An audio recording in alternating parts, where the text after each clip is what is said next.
Alors aujourd'hui, on va s'intéresser à un mot qui, à lui seul, raconte presque toute notre époque. Liquider. Un verbe qui cache une véritable passion moderne pour tout ce qui s'écoule et disparaît.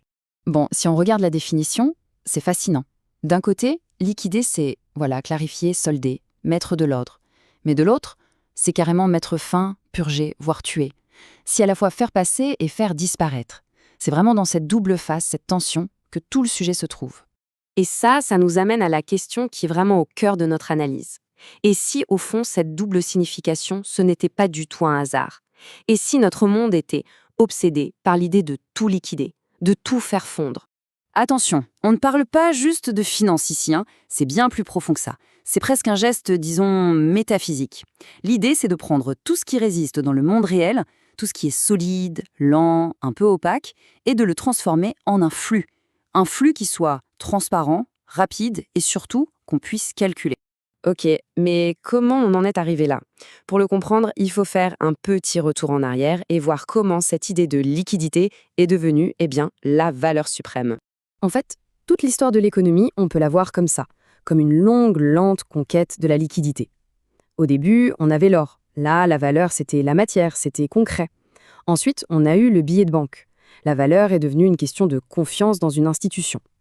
Et aujourd'hui? Aujourd'hui, avec la finance qui tourne sur des algorithmes, la richesse, ce n'est même plus une substance, c'est la vitesse. La vitesse à laquelle on peut la convertir. C'est le flux qui est devenu la valeur elle-même. Et c'est là que ça devient vraiment intéressant.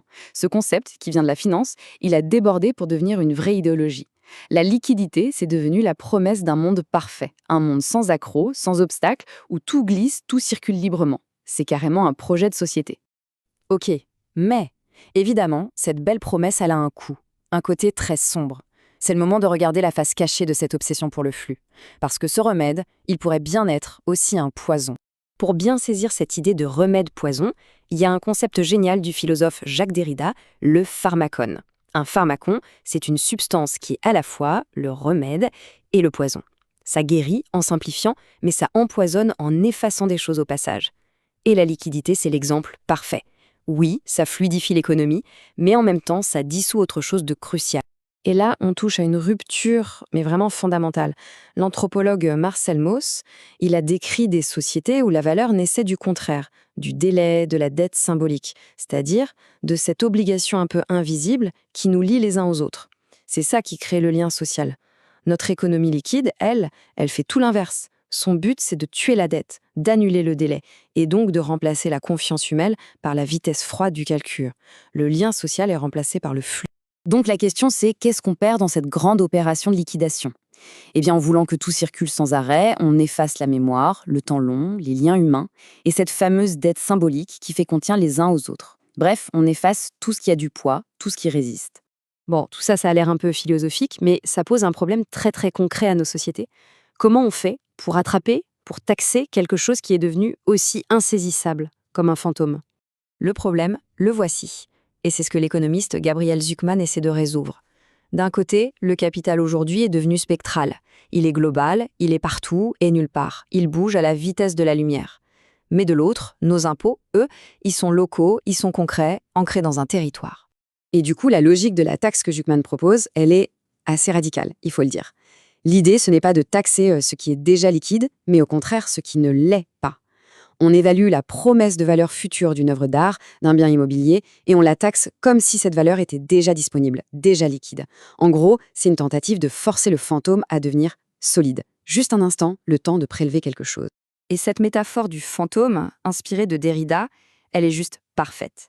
Le capital, c'est un spectre qui hante notre monde. C'est une présence-absence, hyper efficace, mais impossible à saisir. Vouloir le taxer, c'est littéralement essayer d'attraper un fantôme. Alors, si on pousse cette logique jusqu'au bout, ça nous mène où? C'est le moment d'explorer les conséquences ultimes de cette idéologie et de se demander s'il n'y a pas une alternative. Parce qu'au XXIe siècle, cette logique de liquidation a complètement débordé de la finance. Prenez les crypto-monnaies. C'est de la liquidité pure, sans état, sans corps, sans attache. Ou l'économie de l'attention. Notre temps de cerveau, notre conscience est transformée en un flux qu'on peut acheter et vendre. Et même les marchés carbone. Là, on liquéfie la planète elle-même, on la transforme en un actif financier, une promesse de rendement. Ce qu'on est en train de vivre, c'est un vrai basculement de nos valeurs. On passe d'une morale de la production, du travail, qui valorisait ce qui était solide, ce qui durait, à une morale de la circulation, du flux. Le plus important, ce n'est plus de fabriquer des choses, c'est de les faire bouger. L'immobilité est presque devenue suspecte. Mais alors, est-ce qu'il y a une autre voie possible? L'alternative, ce serait de penser une économie qui ferait le contraire. Au lieu de tout vouloir dissoudre, elle redonnerait de la valeur à ce qui n'est pas liquide. Une économie qui trouverait son intérêt dans la lenteur, dans le poids des choses, dans tout ce qui oppose une résistance au flux permanent. Et tout ça, au final, nous laisse avec une seule grande question. Dans ce monde obsédé par le flux, par la vitesse, par la transparence, à quoi est-ce que ça vaut encore la peine de s'accrocher? Qu'est-ce qui a assez de poids, assez de valeur pour qu'on décide de le garder, de le préserver? En un mot, qu'est-ce qui mérite de ne pas être liquide?